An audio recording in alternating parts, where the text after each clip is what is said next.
எல்லாருக்கும் வணக்கம். நான் உங்கள் லட்சண தாமரைக்கணி. நான் இப்போ உங்களுக்கு சொல்ல போகிறது என்ன, எப்போ பார்த்தாலும் முருகர் பேசும் தெய்வம் அப்படிலாம் சொல்கிறாங்க அப்படின்னு தானே. அதுக்கு ஒரு சாம்பிள் காட்டட்டுமா? நான் கன்சீவாக இருக்கும்போது 6th மந்த் ரன்னிங், அதாவது 6th மந்த் முடிஞ்சு 7th மந்த் ஸ்டார்ட் ஆக போது. அந்த டைமில், அதாவது February 2025, இப்போ ஒரு 4 மாதம் முன்னாடி நடந்த விஷயம் தான் இது.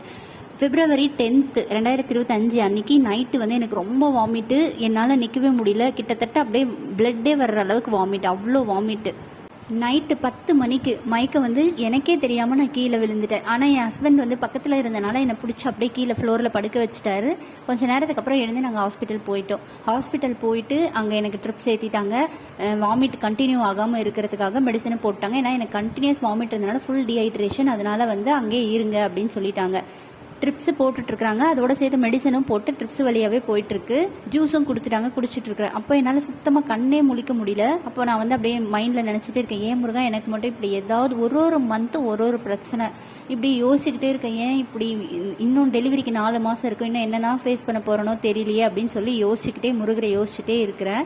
அப்போது நான் படுத்துருந்த பெட்டில் இருந்து இப்படி மேலே பார்க்குறேன். முருகரோட அந்த கேலண்டர் இருக்குது, அதில் 6 படை வீடு முருகரும் அப்படியே இருக்காரு. நம்ம ஏதாவது யோசிக்கிறோன்னா அதுக்கு பதில் சொல்கிற விதமாக நான் இருக்கேன் அப்படின்ற மாதிரி அங்கே கேலண்டர் இருக்குது.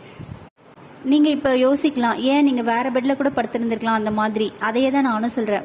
கிட்டத்தட்ட அங்கே ஒரு 10 பெட்டுக்கு மேலே இருந்தது. என்னை அட்மிட் பண்ணும்போது எனக்கு கான்ஷியஸே இல்லை. அந்த பெட்டில் தான் என்னை படுக்க வச்சுருக்குறாங்க. நான் அட்மிட் ஆகிருக்கிற அந்த பெட்டில் மட்டும்தான் அந்த கேலண்டர் மேலே இருக்குது. இதை வந்து நம்ம கோஇன்சிடென்ஸ்ன்னு கூட எடுத்துக்கலாம், ஏதோ யதார்த்தமாக இருந்தது அப்படின்னு சொல்லிட்டு. ஆனால் உண்மையாகவே முருகனை உணர்ந்தவங்களுக்கு மட்டும்தான் இது முருகன் நம்மக்கிட்ட ஏதோ ஒன்று சொல்ல வராருன்னு புரியும். அது ஞாபகமாக இருக்கட்டும்னு நான் சும்மா ஒரு 2 செகண்ட் ஒரு வீடியோ எடுத்தேன். அந்த வீடியோவை நான் இதில் அட்டாச் பண்ணியிருக்கிறேன், நீங்கள் பாருங்கள். இந்த தகவல் உங்களுக்கு பிடிச்சிருந்தா நம்ம ATS ஹாப்பி வேர்ல்டு சேனல்